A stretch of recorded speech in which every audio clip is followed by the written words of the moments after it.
السلام عليكم ورحمة الله وبركاته. ازيكم حبايبي، عاملين ايه؟ النهاردة فيديو مش عادي، هنعمل فيه وصفة رائعة من وصفات بسكوت العيد. وصفة اقتصادية جدا وكمان مميزة، وهي بسكوت العيد بدون بيض.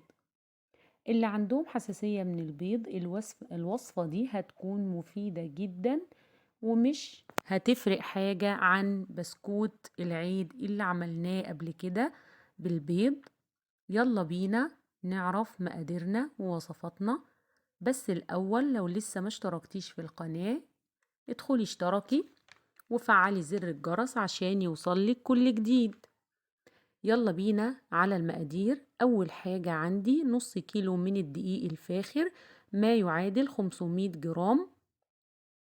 كوباية من السمنة، ما يعادل 150 جرام. ومعايا سكر بودر، كوب إلا ربع من السكر البودر، ما يعادل 120 جرام. كوب إلا ربع لبن، ما يعادل 120 جرام، طبعا اللبن دافي. ومعايا هنا 5 جرام بيكنج باودر، ما يعادل معلقة كبيرة. 5 جرام نشادر، وهقول لكم ليه استخدمت النشادر، بس استنوا معايا لحد آخر الفيديو. 10 جرام جوز هند حسب الرغبة، أو ممكن أي روايح أو نكهات انتي بتفضليها، ممكن فانيليا أو ريحة برتقان زي ما تحبي. أول حاجة هنبتدي بيها، هنخلط النشادر مع اللبن الدافي، وطبعا هيدوني زي فوران كده. ما نقلقش خالص، ده نتيجة التفاعل بتاع النشادر مع اللبن. زي ما انتوا شايفين هنا عملت فقاعات كده نتيجة تفاعلهم مع بعض. خلطتهم وحاسبهم على جنب. في بولة كبيرة كده هبتدي انزل بالسكر البودرة وعليه السمنة بتاعتي، وهبتدي اضربهم كويس بالمضرب الكهربي لحد ما يديني قوام كريمي اشبه بالكريم شانتيه.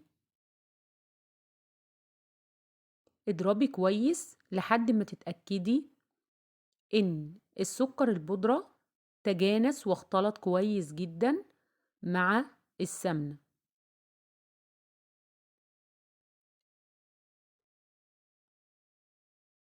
بعد ما ضربتهم كويس جدا هبتدي انزل بالمقادير. انزل الاول باللبن بتاعي وجوز الهند، وهضربهم كويس جدا. يعني نزلت هنا باللبن اللي عليه نشادر وجوز الهند، وشمي بقى احلى ريحة لجوز الهند وهتاكلي احلى بسكوتة. خلاص ضربناهم واتجانسوا مع بعض. هنزل بالمقادير الجافة، نص كيلو الدقيق طبعا منخول وعليه رشة ملح، هنزل بيه كله. وهنزل بالبيكنج باودر، وهقلبهم مع بعض بمعلقة او سباتولا زي ما تحبي.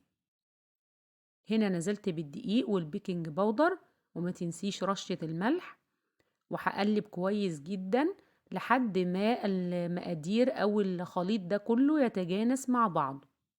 طبعا يا جماعة البسكوت ما بيتعجنش، انا مجرد بس الم العجينة بايدي كده بالراحة او بمعلقة. انا هنا هستخدم بقى ايدي عشان الم العجينة كويس واضمن واتأكد ان كل المقادير اختلطت وامتزجت مع بعض.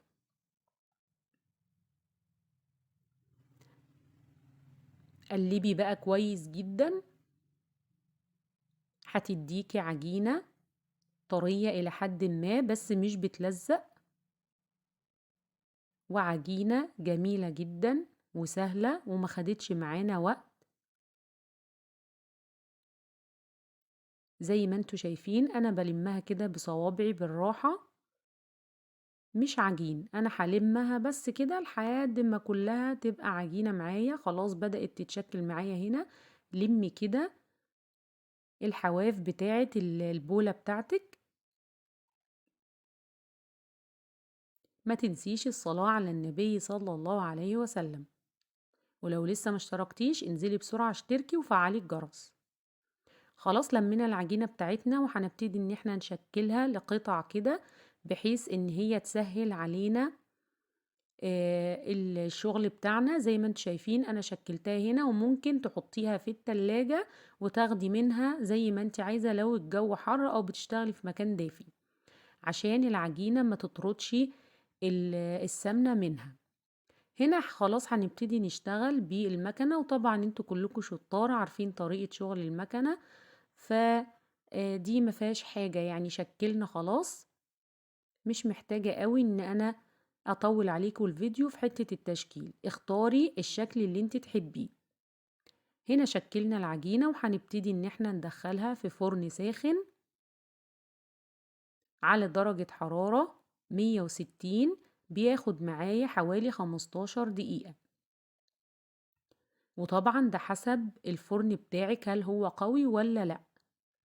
طبعا البسكوت بيتابع، كل شوية بتبصي عليه وتلفي كده الصاج بتاعك عشان يطلع لونه حلو.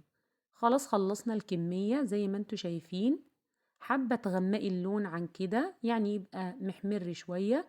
يعني في صاجات انا كنت ولادي بيحبوا اللون دوت اللي هو الاغمق شوية، وفي بيحب اللي هو الافتح، فاحنا بنرضي كل الاذواق. ما شاء الله اداني كمية ما شاء الله عليها. وشايفين البسكوتة، بسكوتة متماسكة وفي نفس الوقت هشة، طعمها يجنن. ضيفي اللي انتي الروايح اللي انتي تحبيها. وطبعا قلتلكوا النشادر استخدامها ليه في الوصفة دي. النشادر يا جماعة بتستخدم عشان تظبط لي قوام البسكوتة، مش كروايح، لان هي مش ريحة، هي مش من ضمن النكهات. وبكده نكون خلصنا الوصفة بتاعتنا. يا ريت الفيديو بتاعي يكون عجبكم والوصفة تكون عجبتكم. لو عجبكم الفيديو ما تنسونيش بشير ولايك وسبسكرايب لقناتي، قناتي تايهة في المطبخ. وما تنسوش اخواتنا من الدعاء، اللهم انصرهم وسدد رميهم، اللهم امين. وكل سنة وكل الأمة الإسلامية بخير وسعادة، وأشوفكم على خير في فيديو جديد ووصفة جديدة. والسلام عليكم ورحمة الله وبركاته.